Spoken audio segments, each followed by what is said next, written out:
Shane. And I'm Finn, and we are UK Hockey Fan. We're going to start a series of videos about our amazing new sports screen that's been flown to us all the way from Canada, Ontario, Canada. And I want to start by giving a couple shout outs to the guys from Sportscreen. Big thanks to Paul, Matt and Joffrey for getting this over to us. We're now UK Sportscreen Ambassadors and we can't be more delighted. We're going to make a series of videos about unboxing this baby and hooking it up on our garage door. We'll even show you the garage door that we've ruined, and Mrs. UK Hockey Fan is furious with us about the ruined door. So stay tuned for more videos about us putting up our brand new sports screen. Hey guys, just gonna let you guys know, if you're gonna buy a sports screen in the UK, you will have to buy a transformer, because the sports screen will only work on Canadian electrics. Yeah, that's right. You might have seen our mate, Coach Jeremy, did a video of installing his sports screen in Canada. Big shout out to Jeremy, Hockey Movement. But our sports screen came to us from Canada, and it's a motorized automatic one that works with a remote. How cool is that? Anyway, to make it work on UK electrics, we're going to need this little beauty here, and as part of our installation, we're going to show you how we hook that thing up and see if we can get it to work here in the UK. This is our net, and we probably take about 1 million shots on this beauty a week.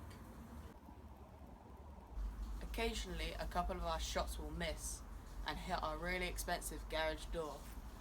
And this is the result. Cracked wood, cracked slats, and just broken wood in general. My mum is threatened to ban us from playing hockey here at all if we keep wrecking the garage door. And this is the answer to all our problems, sent to us from Sportscreen all the way from Canada. We love you, Sportscreen. Right, so time to unbox our brand new sports screen and see what we got to deal with here. Just trying to open her up. Looks pretty simple inside. A few pieces here. Remember that, as we said before, ours is the motorized version, so it has a motor on the end. I'm guessing that that's probably the remote control inside there. You got the screen itself here, some brackets, all the fixings put together in a nice little bag. Looks pretty simple. I think this is the bit that connects the two together, if I remember right from Coach Jeremy's video. Love you, Hockey Movement. So it should be a fairly straightforward situation. Jonty, you gonna help out? Okay. Right, come and grab this. Hold that for me.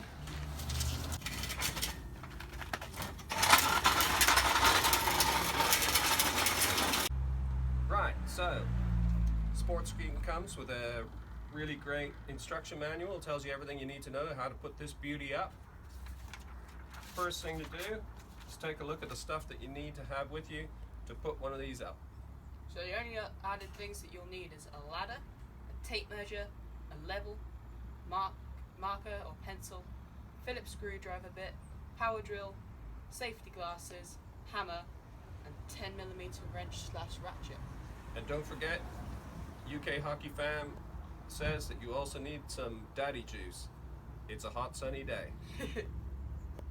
Okay. Right, so to join up the two end pieces, you have this middle piece. It's really well engineered, simple to put together. You can't go wrong because they put a different little circular bit on the end that matches up with the right bit in the tube, so you know you're getting it the right way around. That goes in there like that. Jonty, you need to stick your one on this end. Again, we'll look for that circle bit. We're going to stick it on. Ooh.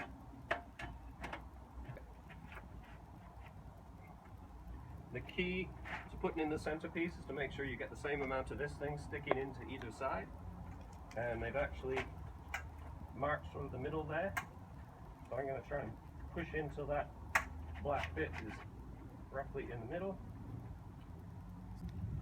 So that middle piece is inside there now, and they've marked some places for you to put in some self-tapping screws, which I'm going to do in a second.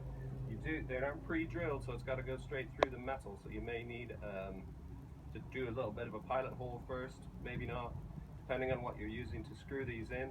It does recommend having a power screwdriver to put these things in, and you probably do need one. It'd be a bit tricky to do that with a normal hand one. It comes with self-tapping screws, but there's no pilot holes, but these tappers should go straight in.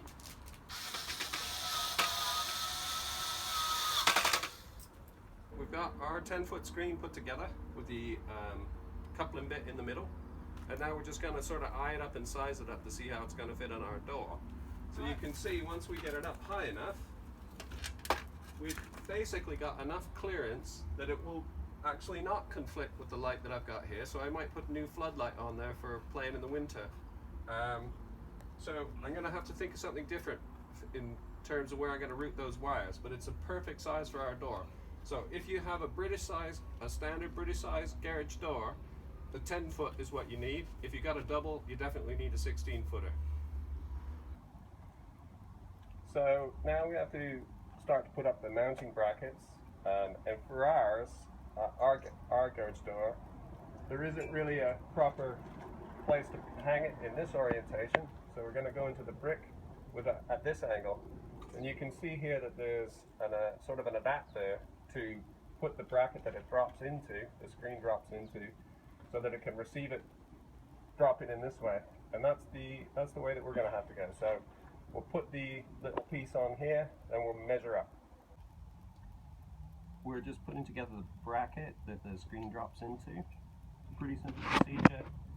Jonty putting together a sports screen. He's 6 years old. So there are two different brackets that we have. One is kind of in a star and goes on the motor end, and it will only fit on the motor end, like that. And the other is for the sports screen, just to drop in like that. Right, so we're getting ready to put the brackets up so we can hang the main tube of the sports screen. It comes with some fastening screws. There's two different types and sizes. One's sort of larger than the other. It doesn't mention these in the instructions, but it was kind of them to chuck them in. But one thing that it doesn't include is what I would call a roll plug, and so if you put it into brickwork like we are, you'll need a bunch of these. Go. Just going to put these screws in temporarily, and we'll tighten them up once we've done the other end. Right, so we've got the screen up, and just a quick recap. Ours is a power screen, 10-foot power screen, and the instructions say to make sure that the electric cord is hanging downwards. So you can see that one's fit with the electric cord hanging down at the moment. Knackered lamp and no plug on the end. And if you go across the top there, looking pretty level. Used a spirit level for that, and it's hooked up on the other side. Now to put the screen on.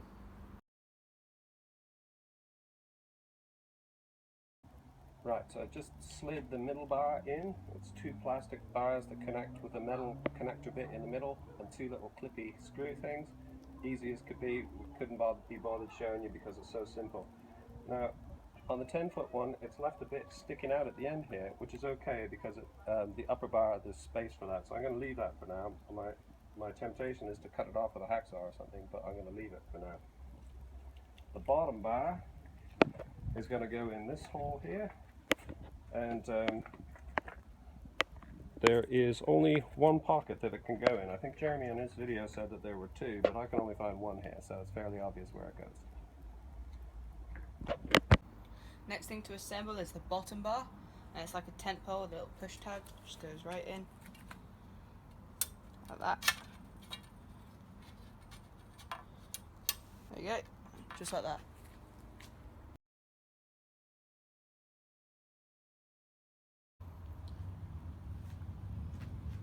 Right, so we've got the screen up. It's hooked onto the main body of the screen. Center bar in, bottom bar in. Now before I go any further, remember that we're hooking this up. This is straight from Canada. Thanks again, Sportscreen. And it runs on Canadian electrics or North American electrics, which are different to those in the UK and Europe. So we're going to have to use this transformer to make it work properly. So before I go any further and plumb it in this through a hole or anything like that, I'm going to attach the plug. Plug comes with it but not attached, and test it out.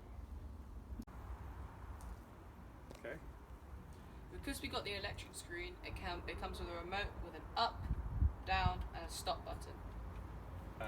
And when you use that remote, there's a little pickup here that picks up the signal, and that's always hanging out so it can get the signal. You can see that I've wired it up through where our lamp's already wired, so that works a treat.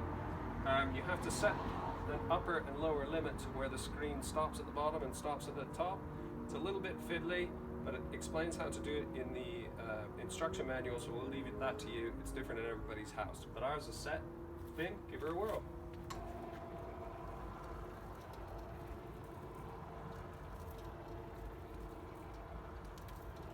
Thank you, Sportscreen. So there is one last thing to say about UK electrics. Remember, the Sportscreen, the power Sportscreen, runs on Canadian electrics, so you need to have a transformer to convert that to work on UK and European electrics. Not a problem, but you need to get the right one. If you need some help with that, you can drop us a message on our Instagram, UK Hockey Fan, or here on our YouTube channel, or get in touch with Joffrey at info@sportscreen.ca. Any of us can help you to get the right kit together. If you want to drop by and check ours out, and you live anywhere near Oxfordshire, hop on by.